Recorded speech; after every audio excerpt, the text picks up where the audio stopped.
Everyone believes the Vikings were guided only by honor, loyalty, and the strength of their swords.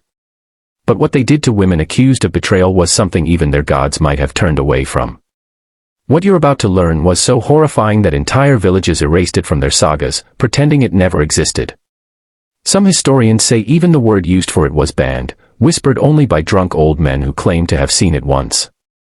This ritual was not meant for justice. It was meant for humiliation. And for the woman condemned to it, death would have been a gift.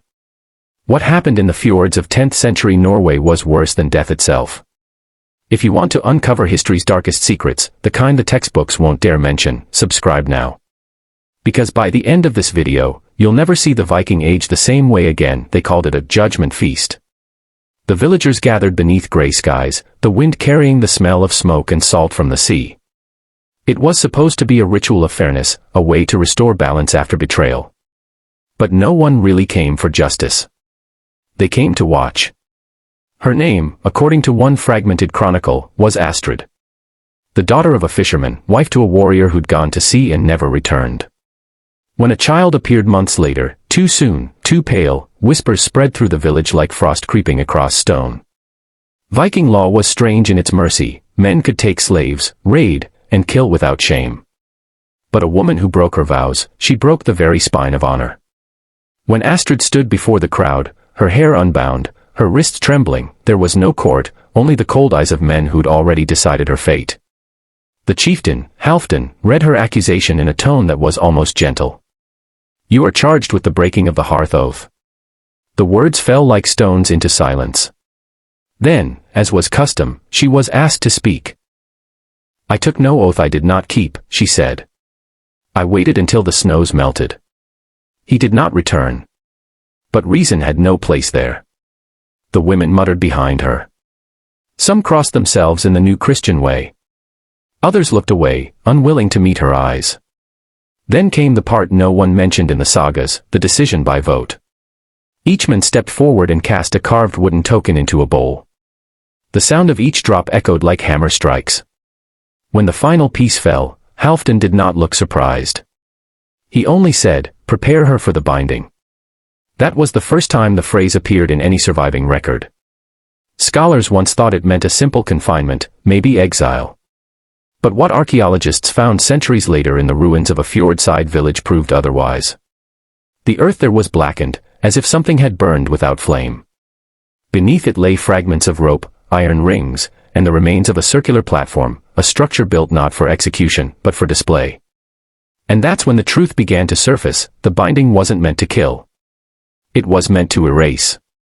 According to the Skeld Codex, a 14th century translation of older oral stories, the condemned woman was not to be executed by axe or drowned like thieves. Instead, she was to face her sin under the gaze of gods and kin. She would be stripped, bound to the same post where oaths of brotherhood were sworn, and left for the night. But the punishment didn't end there. In the morning, she would be led to the waterline, where the tide rose highest, and forced to walk backward into the sea. Not to drown, but to be taken by the cold, a symbolic washing of sin. Some were said to survive the ritual, but they were forbidden to speak afterward. Their tongues were marked, cut or branded, so their stories could never be told. Astrid's story nearly vanished like that, swallowed by the silence they forced on her. But in 1978, near Stavanger, Norwegian archaeologists uncovered a skeleton buried upright, ankles fused by iron rings. Beside her lay a child's remains, smaller, untouched. The scientists didn't name her, but local historians believe it was her. One researcher, Dr. Ingrid Solheim, wrote in her private notes, later leaked, that the soil around the bones contained traces of ash mixed with whale oil, a substance once used in ceremonial fires. Her final line read, "The ritual was not punishment. It was purification by terror." That single phrase changed everything historians thought they knew about Viking justice. It wasn't about vengeance. It was about cleansing, a distorted spiritual act meant to scare others into obedience. And it worked. For centuries, no woman dared challenge her husband's absence, even if he never returned from the sea. But this was just the beginning. Because hidden within an old saga, the Lay of the Red Shore, lies a second account. One that describes how the men celebrated afterward, with wine, with song, and with something far darker. And what they did that night would make the binding look merciful. By nightfall, the village had changed. The judgment was over, yet no one went home. The torches stayed lit, the drums beat slow, and a sick kind of celebration began to unfold. They called it the cleansing feast. Every man brought something, meat, mead, or music, and every woman was expected to attend. To refuse was to defy the gods. The chieftain, Halfdan, sat at the head of the longhouse, his face lit by the fire, his voice calm and measured. Tonight, he said, we honor the purity of our homes. We feast so that the gods may see our strength. But everyone knew who the feast was for. Astrid sat in silence at the far end of the hall, her wrists bound with rope that was deliberately loosened, a reminder that escape was possible, but pointless. The villagers laughed, sang, and raised cups of ale, pretending not to glance her way. It wasn't hatred that filled the air. It was ritual. They were following a pattern older than memory. According to later translations of the Lay of the Red Shore, the cleansing feast always preceded the binding. It was meant to disguise cruelty as tradition, to make every man and woman complicit. Then came the offering. 2 women approached Astrid, both older, both with faces that betrayed neither pity nor pleasure. They placed before her a small bowl carved from whale bone. Inside was a thick, black liquid, a mixture of blood and ash. Drink, one whispered. So the gods may forgive what the sea cannot. Astrid didn't move. A hush fell. Even the fire seemed to quiet. When she finally lifted the bowl, she didn't drink. She threw it. The liquid splattered across the ground, hissing as it touched the flames. The sound, that single defiant act, broke something in the room. Halfdan rose slowly. Then let the gods take what mercy she refuses. The women were seized, not by guards, but by their own kin. The older ones wept. The younger turned away. And Astrid, still silent, was led outside into the freezing wind. What happened next was pieced together centuries later from oral fragments and archaeological clues. In 1896, a farmer in Nordfjord unearthed a pit surrounded by stones, blackened by soot and whale oil. Beneath it were remnants of bones, animal and human, charred together. Among them, a single bronze buckle engraved with runes that translated roughly to, bound by shame, freed by frost. Historians long dismissed it as myth. But after the discovery of Astrid's burial site, those words took on new meaning. The ritual wasn't just symbolic, it was sequential. The feast, the defiance, the binding, and finally, the offering. As the night of Astrid's binding began, she was stripped of her cloak and wrapped instead in a ceremonial linen, the kind used for wedding nights. The irony was deliberate. To the Vikings, betrayal wasn't just a crime of the flesh, it was a corruption of sacred vows. By dressing her as a bride, they were mocking both her sin and her sanctity. She was tied to a wooden post near the shoreline, where the tide crept dangerously close. The cold bit into her skin like knives. The villagers surrounded her, not speaking, only watching as Halfdan murmured something in Old Norse, words that have since been partially translated, "The frost remembers the faithless." The wind howled across the fjord. Somewhere, a child cried, quickly silenced. According to the sagas, the condemned would remain bound until dawn. The tide would rise, and if the gods were merciful, they'd take her. But for Astrid, something else happened. A fisherman later claimed he saw her still standing at sunrise, the rope stiff with ice. He said her eyes were open. Frozen, but unbroken. It was that sight, he said, that cursed the village. Within weeks, storms destroyed their crops. 2 ships vanished at sea. Halfdan himself fell ill, his skin turning gray, his voice fading until he could speak no more. Before he died, he ordered the ritual never to be spoken of again. The records were burned. The witnesses sworn to silence. But it gets worse. Because when archaeologists studied the bones found near Astrid's burial site, they discovered faint traces of metal fused to the vertebrae, not from weapons, but from bands. One piece bore markings identical to those found in burial jewelry worn only by chieftains' wives. Meaning Astrid wasn't the only one. The punishment had become a contagion, spreading from one settlement to another, disguised as justice, sanctified by fear. And the next recorded case would take the ritual beyond cruelty, into something that defied all human decency. By the time the next winter came, the binding had spread beyond one village. Records from Icelandic settlements mention purity rites performed for women who dishonored the hearth. Most scholars ignored them, assuming the term referred to exile or drowning. But what recent excavations uncovered suggests something else entirely, a ritual so inhuman it bordered on sadism disguised as faith. It began with a name, Brynhildr of Edsfjord. She was the daughter of a jarlsman, noble blood, educated, literate. Her letters, written on scraps of birch bark, were found preserved in a peat bog in 2012. One fragment read simply, "They will not kill me. They will make me remember." The phrase haunted historians. At first, they thought it was metaphor. Then they found the pit. Beneath what was once a longhouse floor, archaeologists discovered a circular cavity lined with polished stones. The surface showed deep scoring, as if something heavy had scraped against it repeatedly. At its center was a rusted chain, fused to a wooden post. The carbon dating matched the late 900s. Inside the pit were human remains, a woman's, but her bones told a story far worse than death. Her wrists showed no signs of restraint. Her ankles, however, were shattered, broken inward. Around her neck, traces of oxidized bronze shaped like a ring, carved with the same rune found near Astrid's burial, silence. According to the few surviving lines of the Lay of the Red Shore, this ritual, a variant of the binding, was called the quieting. It was reserved for women who brought shame upon noble blood. But the horror wasn't in what was done to them. It was in what was not. They were kept alive. 4 days. Half-fed, bound in freezing chambers, left with just enough warmth to survive but not enough to sleep. The sagas describe them as singing to the frost. In truth, it was the sound of pain echoing through stone. What the Vikings believed they were doing was spiritual cleansing, purging the body through endurance, a perverse imitation of rebirth. The cold was divine, the silence, sacred. To suffer without dying was proof that the gods had accepted the offering.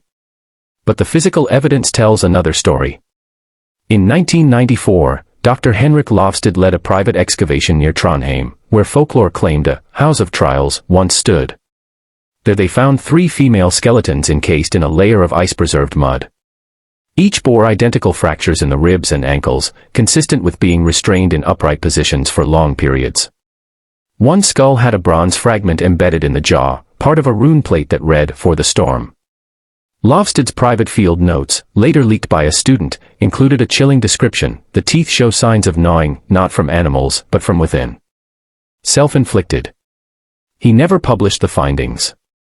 The university sealed the report, calling it unverified. But the evidence was undeniable. The Vikings didn't just punish betrayal. They engineered a living ritual of terror, one meant to silence, erase, and sanctify suffering itself. And yet, they documented it. Hidden inside the Prose Edda, under the myth of the goddess Skadi, are verses that describe a woman of the north, bound beneath the waves, her screams turned to song. For centuries, scholars read it as myth. But when compared to the archaeological timeline, the story matches the ritual's spread almost exactly.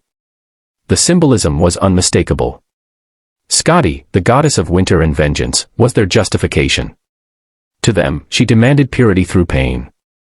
And every woman bound, every cry frozen in the fjord, was an offering in her name. One historian called it ritualized erasure. Another, more bluntly, a cult of sanctioned torture. But the most disturbing detail comes from a final, overlooked artifact. Found near one of the burial pits was a stone tablet carved with runes in 2 different hands, one male, one female. The translation reads, "Forgive me, I stood and watched." They said it was mercy. That confession, that line, reveals the darkest truth of all. The binding wasn't performed by monsters or invaders. It was upheld by neighbors, families, even mothers. It survived because silence was easier than defiance. And centuries later, when Christianity swept through the north, the church didn't destroy the ritual. They renamed it. Adapted it. Hid it beneath new symbols of repentance. Because the next records of the binding don't appear in Viking texts at all. They appear in monasteries. And what those monks wrote down, what they witnessed in the name of faith, would make even the Vikings look merciful.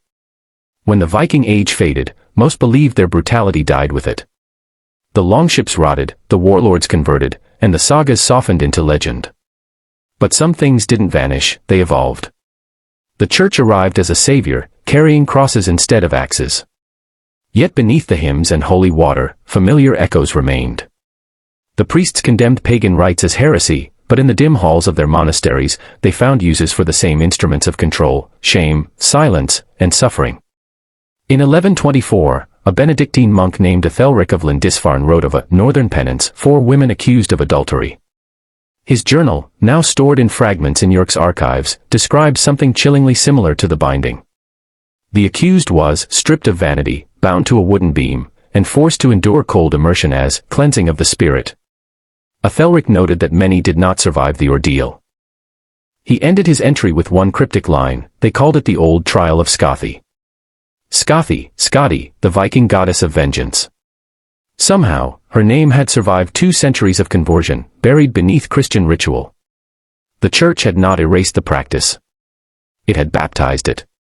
By the 13th century, the ritual appeared again under a new name, Ordeal of Frost.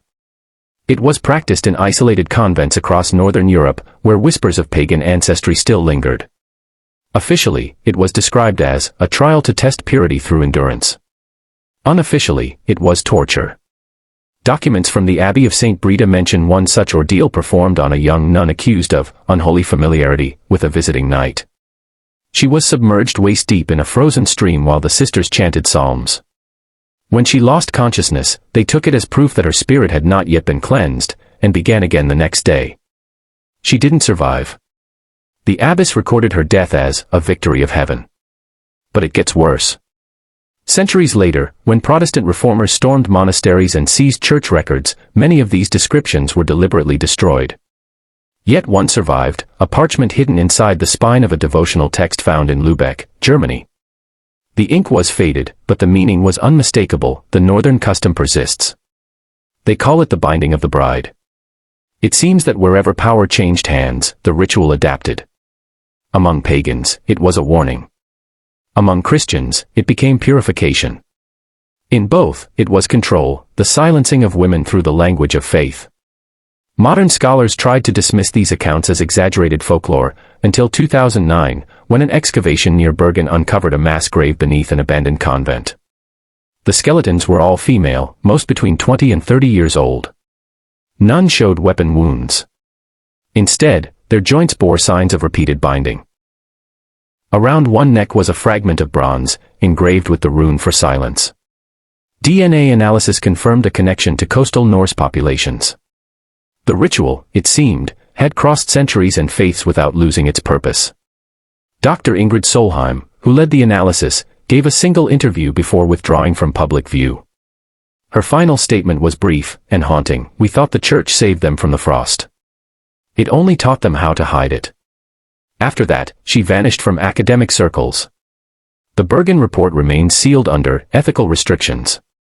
But one final clue escaped censorship, a letter written by a monk who had overseen one of the ordeals. He confessed to hearing screams at night, long after the ritual had ended. He wrote, "They say it is the wind through the stones. But I have seen the frost move." The church called it a test of purity. The Vikings called it judgment. But for the women who lived, and those who didn't, it was the same endless silence, stretching from one faith to another. And what historians discovered next, buried deep in an ice-locked crypt, would finally expose the truth, a revelation so disturbing it was kept hidden even from the public archives. In the late autumn of 1974, a cold mist settled over a quiet field near Trondheim. Beneath that soil, history had been sleeping for nearly 1,000 years. When the archaeologists began digging, they expected another forgotten Viking farmhouse, maybe a chieftain's hall or the bones of a warrior lost to legend. Instead, they uncovered something so disturbing that local authorities sealed the area for months before the press ever heard a word. 5 skeletons lay in a perfect circle, their hands bound behind them with bronze wire that still gleamed faintly through the dirt. Their mouths were sealed with hardened clay. No weapons. No signs of struggle. No wounds. Just silence, deliberate, calculated silence. At the circle's center stood a stone carved with runes so faint the team almost missed them. Under artificial light, one symbol became unmistakable: stillness. A word the Vikings once used not for peace, but for silence that could not be broken. When forensics examined the remains, they discovered something no one wanted to believe. The lungs of the women were filled with air, not soil or water. They had not been buried after death. They had been placed there alive. Death came slowly, by cold, hunger, and isolation. It wasn't execution. It was erasure. Dr. Henrik Loberg, who led the excavation, described it as a death without blood, meant to cleanse through suffering, not punishment. Around each woman's neck was a bronze collar etched with identical runes. When cross-referenced with early Christian conversion records, one line reappeared in several texts, the binding of shame. The church had disguised it as myth. The Vikings had hidden it beneath ritual. But the truth was neither story nor symbol. It was method. A ritual meant for women accused of breaking vows, that stillness was their penance. They were silenced not only in life, but in memory. In a confession record from a 12th century monastery near Bergen, a priest wrote, 5 wives from the north, bound in the old way, bearing the mark of silence. Historians once dismissed that passage as superstition. Now, the evidence lay in front of them, flesh long gone, but the cruelty intact. Within weeks, the Norwegian Heritage Council sealed the site, claiming it needed environmental protection. But locals whispered another version, that the night the bones were lifted, a deep vibration rolled through the ground, like the hum of distant thunder, though the skies were clear. Some said the workers heard faint chanting that grew louder the closer they came to the circle's center. The field remains fenced off today, unmarked. Tourists drive by unaware, believing the hills hold nothing but beauty and wind. Only a single plaque stands there, painted black, engraved with one word, stillness. If you look at it too long, you might feel the air change, heavy, damp, cold as a breath you didn't mean to take. And maybe that's the point. Because history is not just what was written, it's what was hidden. What was buried on purpose. What survived only in whispers and bones. Every civilization has its shame. The Vikings simply gave theirs a name. So the next time someone tells you about their courage in battle or their code of honor, remember the wives buried in the circle. Remember that silence was once a weapon sharper than any blade. And remember, what we call history is often just the version that was allowed to speak. Because some stories were meant to stay quiet.